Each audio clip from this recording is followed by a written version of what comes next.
Olá, gente, tudo bem com vocês? Eu espero que sim. Vamos aí para mais uma elucidação aqui para o canal Só Psicanálise.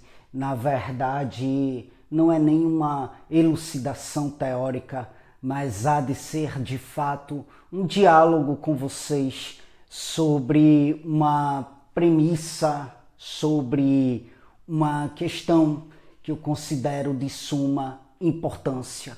A questão da rejeição paterna, a questão da rejeição materna, o quanto que isto influencia e o quanto que isto deixa marcas negativas, né, na personalidade do ser humano. Há de ser um feitio que de fato acompanha o ser humano para a vida toda. Inclusive até não só falando a partir de uma visão psicanalítica, que é a abordagem com a qual eu trabalho enquanto psicólogo, mas também a partir de uma visão neurocientífica, já que atualmente eu venho aí fazendo uma pós-graduação em neuropsicologia. Então, ao me deparar com as pesquisas, ao me deparar com os estudos referentes ao que acontece com o cérebro, referentes ao funcionamento cerebral diante de uma rejeição paterna, diante de uma rejeição materna, a gente encontra aí, de fato, algo muito triste na vida de um ser humano.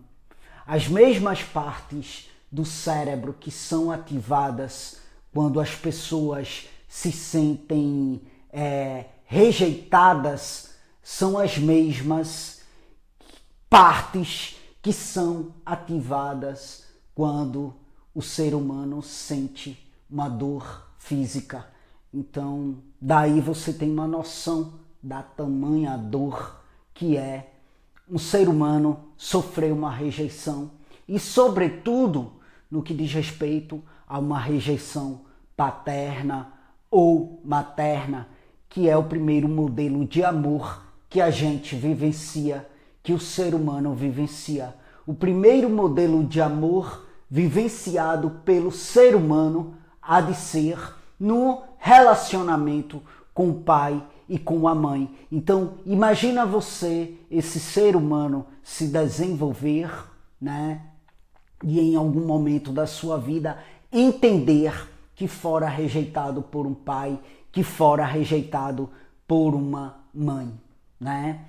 A gente encontra aí nessa demanda uma ansiedade e uma insegurança tamanha, bem significativa, sabe? É muito triste e olha, é uma demanda que é muito comum na prática clínica. Eu digo isto enquanto psicólogo, como eu falei para vocês, trabalho a partir de uma abordagem psicanalítica, né? Tenho as minhas demandas de pacientes e é uma coisa que incrivelmente é comum de acontecer num setting terapêutico, a demanda referente à rejeição, ou seja, de uma parte da parte paterna, seja da parte materna.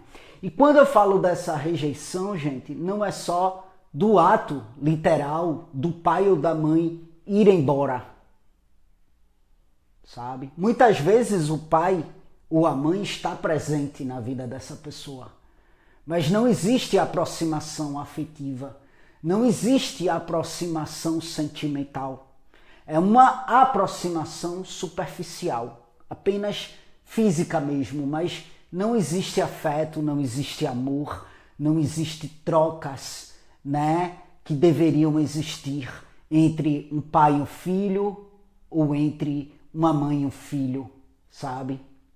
Então, a gente encontra na prática clínica uma propensão muito grande por parte do ser humano de fato desenvolver comportamentos hostis e agressivos. É algo que é comum, sabe? É algo que é comum. A gente encontra, de fato, seres humanos agressivos, seres humanos hostis, e quando a gente vai trabalhar o que é que está por trás deste tipo de comportamento, o que é que está por trás dessa agressão, o que é que está por trás dessa hostilidade, aí você encontra lá ou uma rejeição paterna ou uma rejeição materna. Não estou falando disso como uma regra geral. Não estou dizendo que por trás de todo comportamento agressivo e hostil vai estar lá uma rejeição paterna ou materna.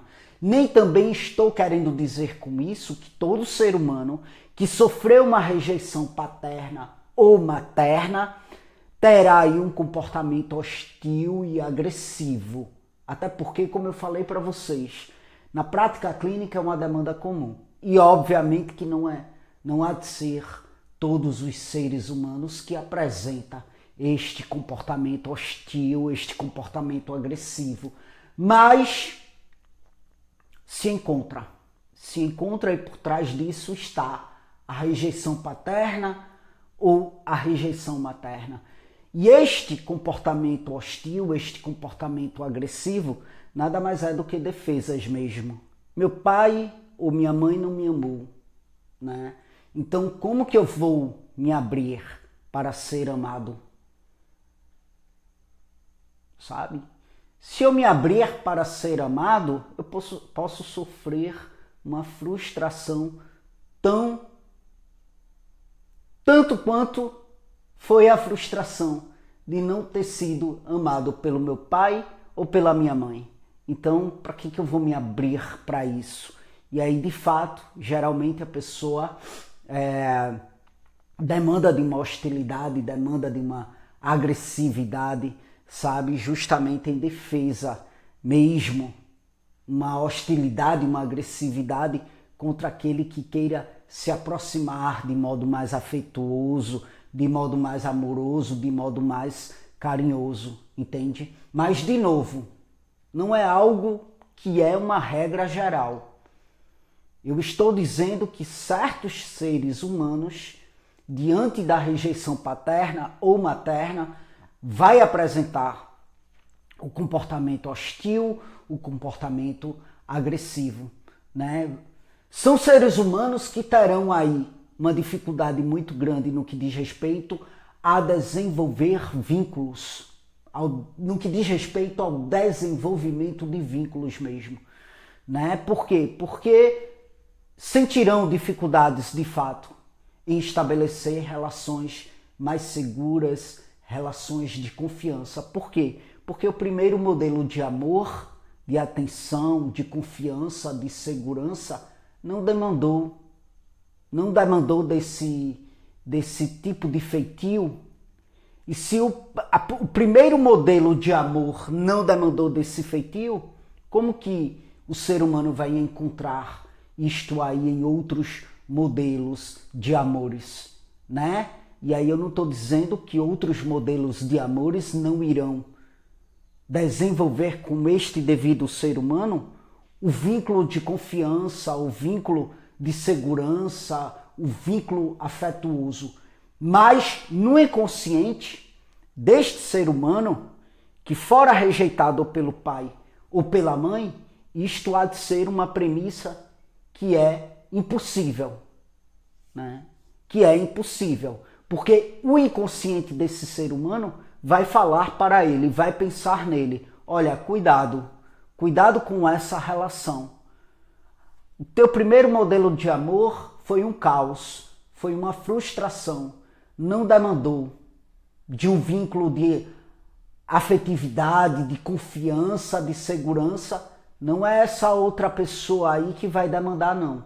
Entende? Então, o inconsciente vai pensar num ser humano, já que é o inconsciente que pensa em nós, o inconsciente vai pensar no ser humano dessa forma. E aí é quando desenvolve-se as defesas, a hostilidade, a agressividade, né? Para afastar este outro que tem a intenção de se aproximar afetuosamente. Este ser humano que fora rejeitado, ele vai estar abarcado aí pelo medo significativo de fato vivenciar uma relação que de repente ele possa novamente vivenciar a rejeição, entende? Essa rejeição paterna ou materna é muito diferente de uma rejeição, por exemplo, de um namorado, de uma namorada, né? Por quê? Porque se o ser humano fora muito bem amado ali pelos pais, se o ser humano desenvolveu com os pais um vínculo de afetuosidade significativa, de segurança, sabe, de atenção, de companheirismo, de confiança, não é uma rejeição por parte de um namorado ou de uma namorada que vai o abalar de forma significativa, justamente porque ele sabe o que há de ser o real amor, o real vínculo de afetuosidade, de segurança, de confiança, né? Então, se um outro o rejeita, ele vai dizer problema desse outro. Ele não sabe o que está perdendo, ela não sabe o que está perdendo, né? O problema é desse outro, o problema não é meu. Ele me rejeitou, este problema não há de ser meu, né? Ele que se resolva aí com este movimento.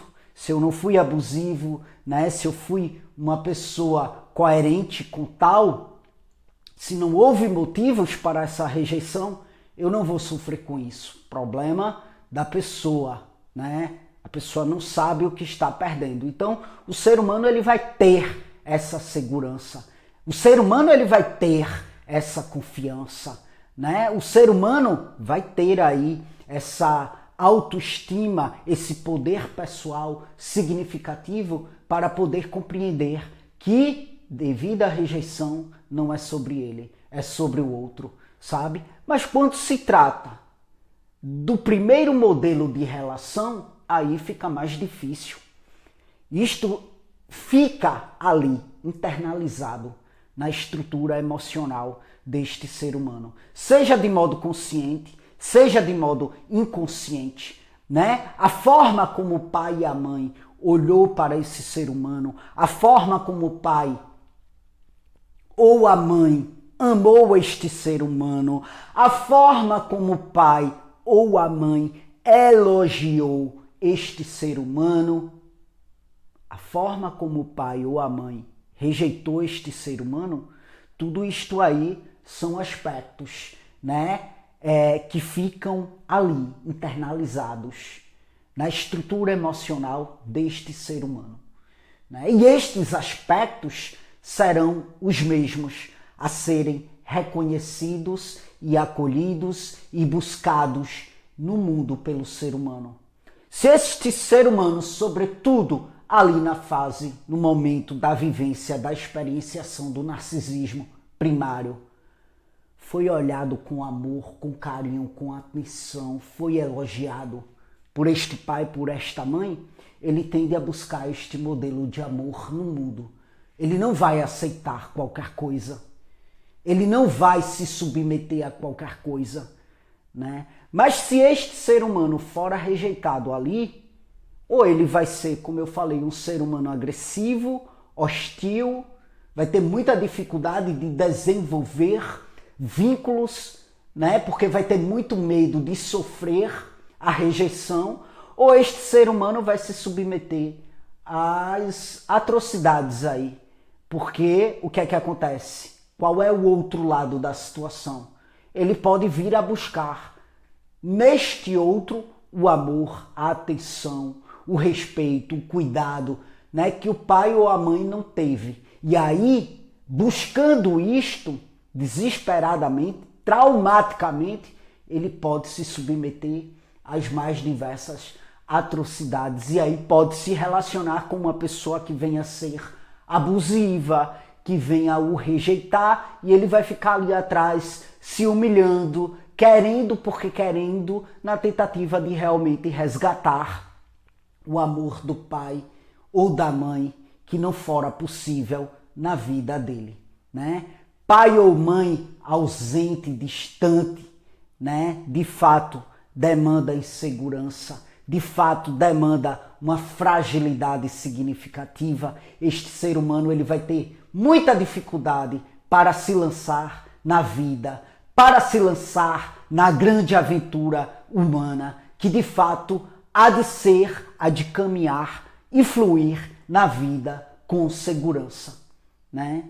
A baixa autoestima há de ser preponderante, visto que a construção de uma autoestima significativa, a fonte disto está muito ali, na vivência do narcisismo primário. E se na vivência do narcisismo primário, o pai ou a mãe não olhou, não elogiou, não demandou amor, não demandou atenção, não demandou respeito, não demandou uma vazão sobre o feito deste ser humano, sim, ele vai ter aí uma autoestima bem abalada, né? Vai ser capaz também de desenvolver uma dependência emocional bem significativa, como eu já falei. Ele pode se submeter às mais diversas atrocidades, porque o modelo de amor que ele tem é de que o amor é isso, é rejeição, é maltratar. Ou então ele vai se submeter às mais diversas atrocidades, porque ele vai tentar a todo custo resgatar o amor de um pai ou de uma mãe que não teve. Quanto à baixa autoestima, o ser humano, ele de fato acaba acreditando que não merece nada de bom.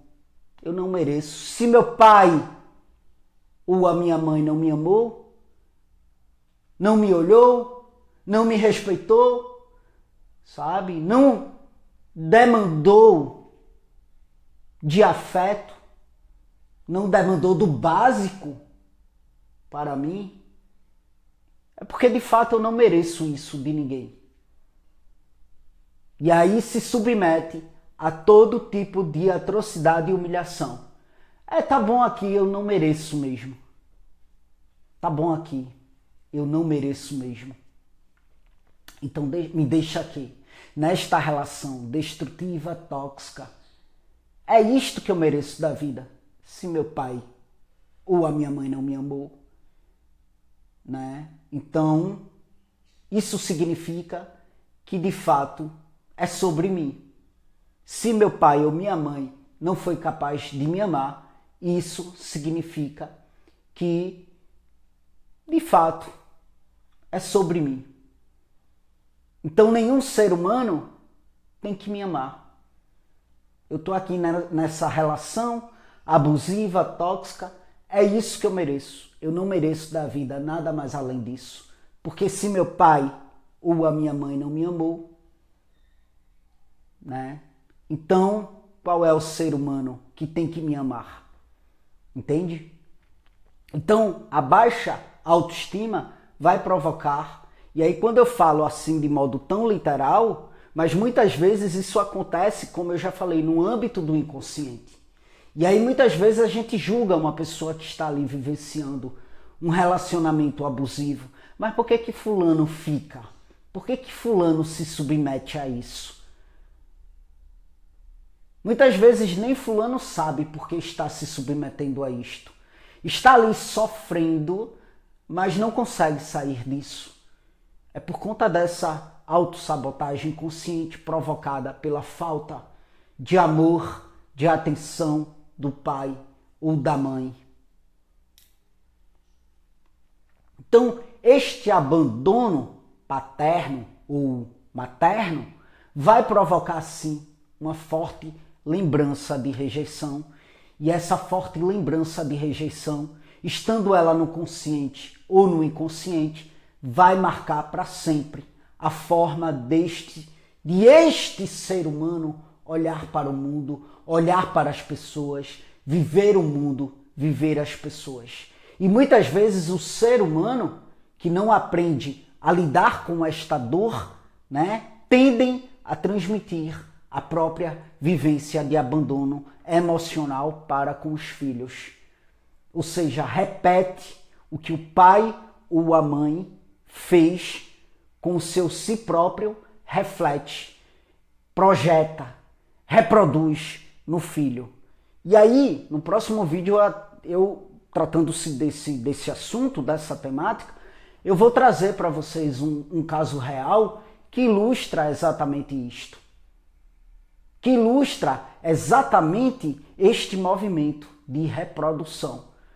Tem seres humanos que vai fazer o caminho contrário, porque tratando-se do ser humano, gente, não há de ser vamos dizer que não há de ser uma regra geral. Cada um tem a sua forma de lidar com a dor, com o sofrimento, né? Mas eu falo aqui de probabilidades do que comumente acontece na vida do ser humano quando ele é rejeitado pelo pai ou pela mãe, né? E aí eu vou trazer no próximo vídeo a elucidação de um caso, vou destrinchar um caso para vocês de uma reprodução de um abandono paterno, sabe? Para que vocês possam ter uma visão do que é isso, para que vocês possam ter uma visão ampla do que acontece, né? Para que vocês possam ter a visão do quão marca eternamente a personalidade de uma pessoa quando sofre aí uma rejeição paterna ou materna, né? E aí é por isso que é importante o processo de psicoterapia, o processo de análise, justamente para organizar, né, essa experiência no si mesmo, internamente ao si mesmo, para que assim não seja uma questão traumática que venha surtir efeitos danosos, mortíferos na vida do ser humano. Para quem não me conhece, eu sou o Caio Fernando, sou formado em psicologia, atuo como terapeuta psicanalítico, como já falei aqui. Atualmente estou fazendo uma pós-graduação em neuropsicologia para ter uma visão mais bem abrangente do ser humano, acerca do ser humano, né? E quem estiver aí precisando de um processo psicoterapêutico para trabalhar os seus traumas, para trabalhar as suas dores, pode entrar em contato comigo através do WhatsApp que vai estar aqui na parte inferior deste vídeo. Através do WhatsApp eu passo para vocês todas as informações pertinentes ao processo de psicoterapia comigo, que é 100% online. Muito obrigado mais uma vez pela atenção de vocês e até as próximas gravações.